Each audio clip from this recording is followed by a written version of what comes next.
करेंगे लखनवी अंदाज। लखनवी अंदाज एक व्यंग्यात्मक कहानी है। इस कहानी में लेखक ने जो व्यंग्यात्मक स्थिति होती है, जहां पर व्यंग्यात्मक करना या कटाक्ष करना महत्व समझा जाता है, उसके बारे में बताया। यह जो कहानी है शांत शौकत और बनावटी जो जीवन है ऐसी शैली पर कटाक्ष करती है। इसमें लेखक सेकंड क्लास की जो है टिकट खरीदते हैं, किसमें? रेल की, ट्रेन की, और उसमें सफर करने के लिए जो है एकांत वातावरण चाहते हैं। क्यों चाहते हैं? लेखक कहते हैं कि देखो, जो सेकंड क्लास की टिकट है उसमें पैसे तो अधिक लगते हैं, परंतु वो सोचते हैं कि यदि मैं सेकंड क्लास का टिकट खरीदूंगा तो मुझे जो है खिड़की के पास बैठने का मौका मिलेगा और जो हमारा बाहरी दृश्य है उसको देखने का मौका भी मिलेगा और मुझे फायदा भी होगा। अब वो सेकंड क्लास की उन्होंने टिकट खरीदी हुई थी, डिब्बे में चढ़ गए, लेकिन डिब्बे में उनके और वहां पर एक व्यक्ति और बैठे हुए थे। यानी कि जब उन्होंने उस व्यक्ति को या सज्जन को देखा तो वो हैरान रहे और वो सफेद जो है पोष में वहां पर विराजमान, वे आराम से सीट पर बैठे हुए। आराम से सीट पर बैठे हुए जब उन्होंने उस सज्जन व्यक्ति को देखा तो एकदम अचंभित रह गए। क्यों? ऐसा क्यों हुआ? क्योंकि उनकी जो यात्रा थी अब उनको उसमें खलल होता प्रतीत हो रहा था। उनको लग रहा था कि मैंने सेकंड क्लास की टिकट खरीदी है और मेरी यात्रा में खलल पड़ गया है, क्योंकि उन्होंने सिर्फ यह सोचकर टिकट खरीदी थी कि वो अकेले ही वहां पर बैठेंगे और वहां पर बैठकर जो ट्रेन की खिड़की है उसमें से बाहरी जो दृश्य है उसको देखकर उसका नजारा लें। अब जैसे ही देखो वो वहां पर बैठ तो जाते हैं, परंतु क्या करते हैं, वहां पर जो सज्जन पुरुष बैठा हुआ है वो किस लिए बैठा है? अपनी नवाबी दिखाने के लिए। और वो किससे बात नहीं करना चाहते? किससे नहीं करना चाहते? लेखक से। सभी एक साथ मिलके बोला दो ना। लेखक से नहीं मिलना चाहते, यानी कि पसंद नहीं करते, क्योंकि उनको अपनी अमीरी पर बड़ा गर्व। और वो अपना देखो, अब यहां पर नवाबी दिखाने के लिए क्या करते हैं? दो कीले निकालते हैं और सामने ही अपनी इसमें क्या करते हैं? पालथी मारकर बैठे हुए थे, एक तौलिया बिछा लेते हैं और उसमें जो है कीले रखकर छीलते हैं। देखो सारा ही मतलब उनके सामने वो ऐसा ढोंग कर रहे हैं, उनको निकालते हैं, साथ में लोटा पानी का रखा हुआ है उसे धोते हैं, फिर तौलिए से साफ करते हैं और उसके बावजूद उनको छीलते हैं और फिर काटने लग जाते हैं। अब उनके ऊपर नमक छिड़कते हैं और जीरा भूनते हैं, मसाला छिड़कते हैं। लेकिन अब जब लेखक ने उनको ऐसे करता हुआ देखा तो लेखक जो है थोड़े से हैरान हो गए और उनको थोड़ा सा विघन जो है अनुभव हुआ। अब देखो, लेखक से भी उन्होंने किसने नवाब सज्जन को बात करने में अपना कोई उत्साह नहीं दिया। और लेखक ने भी जैसे ही देखा कि वो मुझे इग्नोर कर रहे हैं, उनको देखकर अपनी आंखें घुमाई। फिर अब देखो, जो ये चैप्टर हमारा है एक व्यंग्यात्मक कहानी के ऊपर है।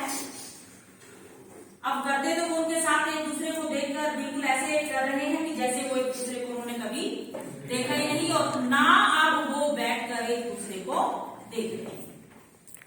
अब नवाब साहब जो है अपना जब खीरा काटते हैं तो अकेले वहां पर कौन बैठा होता है, लेखक बैठे होते हैं और वो क्या कहते हैं कि अपने मन ही मन अब वो सोच रहे हैं, कल्पना कर रहे हैं कि नवाब साहब ने ये जो सेकंड क्लास का टिकट खरीदा ये क्यों लिया, किस कारण से, या क्या इनका मकसद था इस डिब्बे में, वातानुकूलित डिब्बे में बैठने। फिर उन्होंने क्या सोचा कि शायद उन्होंने अपने आप से ही वो क्वेश्चन कर रहे हैं और अपने आप उनके आंसर कि शायद इन्होंने जो है ये सेकंड क्लास का जो टिकट खरीदा सफर करने के लिए लिया। और फिर कहते हैं उन्होंने ये सफर में जो खीरे लिए हैं ये भी किस लिए खरीदे होंगे कि मेरा इनको काटते हुए जो है सफर पूरा हो जाए। अब देखो एक अचानक नवाब साहब ने जैसे खीरों को काटा वैसे लेखक के साथ बातचीत करने में बिल्कुल भी उत्सुकता नहीं दिखा रहे थे, बिल्कुल भी बोलने को तैयार नहीं थे, परंतु अब क्या संबोधित कर रहे हैं कि आप खीरा खाएंगे। किसको कहते हैं, लेखक। उनको कहते हैं जनाब खीरे का शौक करना, कहने का बहाना कि क्या आप खीरा खाएंगे। लेखक ने शुक्रिया किया और उनको मना कर दिया कि मैंने नहीं खाने। अब नवाब साहब क्या करते हैं, तौलिया बिल्कुल जैसे झाड़ लेते हैं कपड़े को और उसको बिछा लेते हैं, उस पर अपने जो उन्होंने खीरे काटे हुए थे उन पर वो सजाकर रख देते और अपनी सीट के नीचे से क्या करते हैं, क्या बताया था मैंने पहले, हाँ किस चीज का लोटा था, पानी का। पानी का जो लोटा होता है उसको उठाते हैं, दोनों खीरों को खिड़की से बाहर कर लेते हैं और उनको धोने का ढोंग करते हैं। फिर इनको क्या करते हैं, साफ करते हैं, किससे, तौलिए से, और उनको छीलने लग जाते हैं। साथ में अपने चाकू भी रखते हैं, अपने चाकू निकालते हैं और उनको छीलने लग जाते हैं। अब जब खीरों को देखो, आप घर में भी देखते होंगे, दो सिरों से जब काटते हैं उसमें व्हाइट व्हाइट झाग निकलता है ना। तो देखो उनका जो उन्होंने क्या किया, झाग निकाला, दोनों खीरों के सिरों को रगड़ा, एक छोटा सा पीस सिरे से काटा, फिर दोनों को रगड़ा, उसमें से झाग निकाला बड़ी सावधानी से। किसने, नवाब ने उनको छीला और बड़े ही करीने से, करीने का अर्थ होता है तरीका, तरीके से उन खीरों को छीला और वहां तौलिए पर सजा दिया, बड़े सुंदर उससे। आप देखो लेखक से फिर दोबारा पूछते हैं, नवाब साहब देखो क्या करते हैं, उन खीरों पर नमक मिर्च डाल देते हैं, जीरा डाल देते हैं। साफ लग रहा था कि बिल्कुल जैसे उनका काटने का ढंग था कि वो खीरे का जो है स्वाद ले चुके। इससे लग रहा था उनके काटने के ढंग से। अब देखो फिर वो एक बार लेखक को फिर दोबारा पूछते हैं, वल्ला शौक कीजिए, ये लखनऊ का बालम खीरा है, और कहते हैं परंतु लेखक एक बार पहले भी उनको मना कर चुके हो, परंतु नवाब जो है उस बात पर अड़े रहे। अब नवाब साहब क्या करते हैं, लेखक उनको मना कर देते हैं और नवाब साहब ने बड़ी प्यासी आंखों से खीरे की जो पांखें काटी हुई थी उनकी ओर देखना शुरू कर दिया और एक लंबी सांस ली। कैसे, ऐसे कर लेते हैं लंबी सांस, पता है ना सभी को लंबी सांस क्या होती है। लंबी सांस ली, फिर खीरे को अपने होठों पे रखा और खा लिया। उसके बाद देखो फांकों को ऐसा मतलब नवाबी दिखाने का, दिखावा दिखाने का ढोंग कर रहे थे। खीरे को उठाते हैं, उनको सूंघते हैं और फिर जो है उनको अपने होठों तक लाते हैं और क्या करते हैं उसके बाद, हाँ खिड़की के बाहर फेंक देते।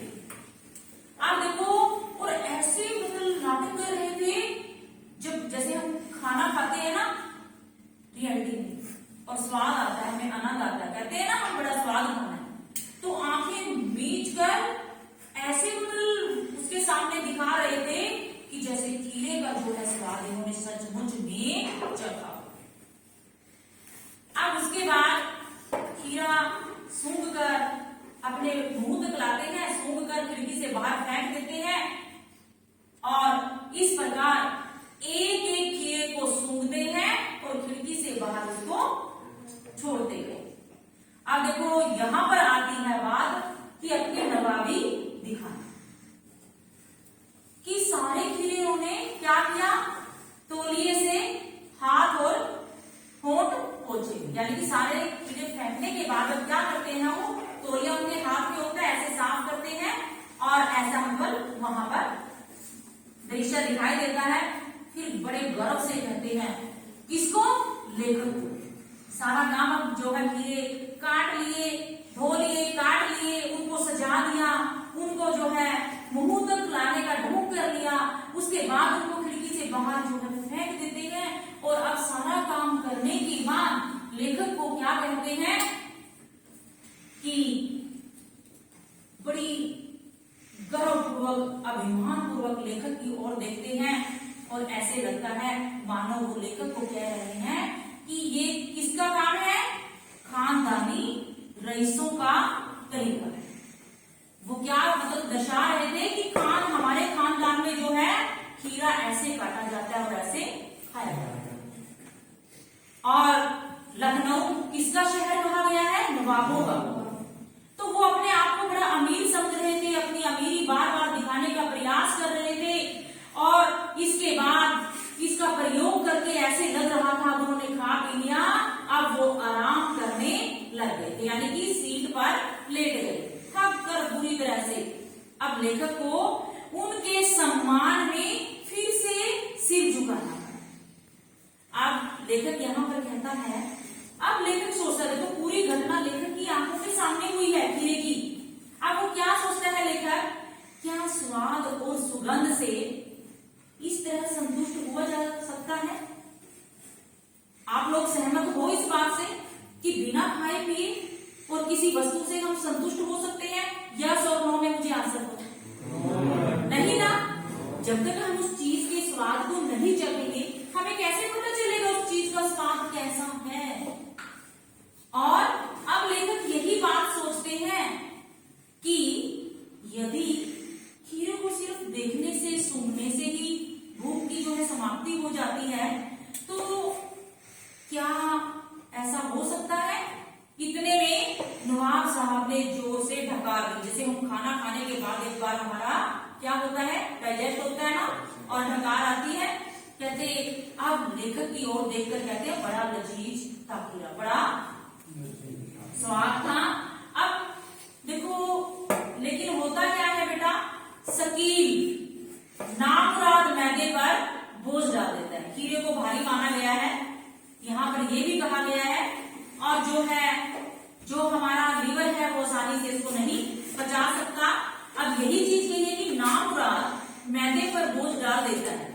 और ये सुनते ही ये कौन चीज कह रहा है, नवाब। किसको, लेखक को। कि खाने में बड़ा स्वाद है, लेकिन कहने का जो भाव है कि हजम जो है थोड़ा देर से हो रहा है।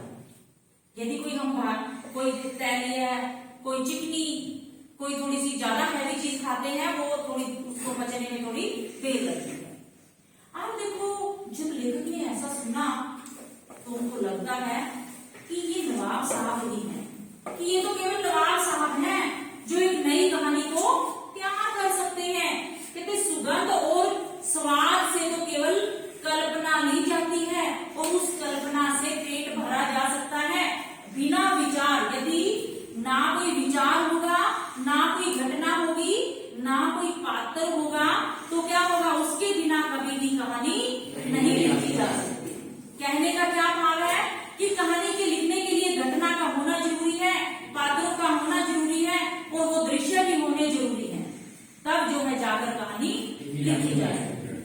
अब देखो हमने ये पाठ पढ़ा और इसके जो पढ़ने से हमें किसके बारे में पता चला, क्या पता चला इसके बारे में, यानी कि इस पाठ का क्या संदेश है। देखो लेखक जो है इसमें कहना चाहता है कि जो लखनवी अंदाज है उसमें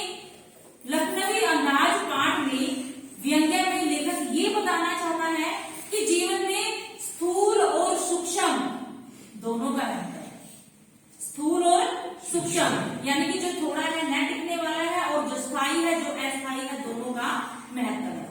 केवल गंध और किसके सहारे पेट नहीं भरा जा सकता? स्वाद के सहारे। इसके सहारे पेट कभी नहीं भरा जा सकता। पेट जो लोग इस तरह पेट भरने का दिखावा करते हैं, किस चीज का? संतुष्टि का, तो कहते हैं वो ढोंगी हैं, अवास्तविक हैं, वो ज्यादा समय तक चलने वाले नहीं हैं। और इस व्यंग्य का एक तो ये संदेश था, दूसरा जो हमारा संदेश है कि कहानी के लिए कोई ना कोई घटना, कोई ना कोई पात्र और विचार जो है अवश्य होने चाहिए। बिना घटना और बिना कहानी के, जो बिना पात्र के कहानी बिल्कुल निरर्थक है, उसका कोई भी अर्थ नहीं निकलेगा। यदि हम ऐसा करते हैं तो बिल्कुल भी नहीं निकलेगा। और पूरे जो संदेश का भाग है बेटा, इसमें जो है वास्तविकता की बात की है। जो ज्यादा समय तक चलती है वो क्या चलती है? वास्तविक। और जो काल्पनिकता होती है वो जो है सच्चाई से, काल्पनिकता से कोसों दूर है। ना वो स्थायी है और ना वो ज्यादा समय तक नहीं चलती। इसलिए जो है हमें कौन सी बातों पर ध्यान रखना चाहिए? वास्तविकता पर, यथार्थ पर जो है ध्यान जो है देना चाहिए।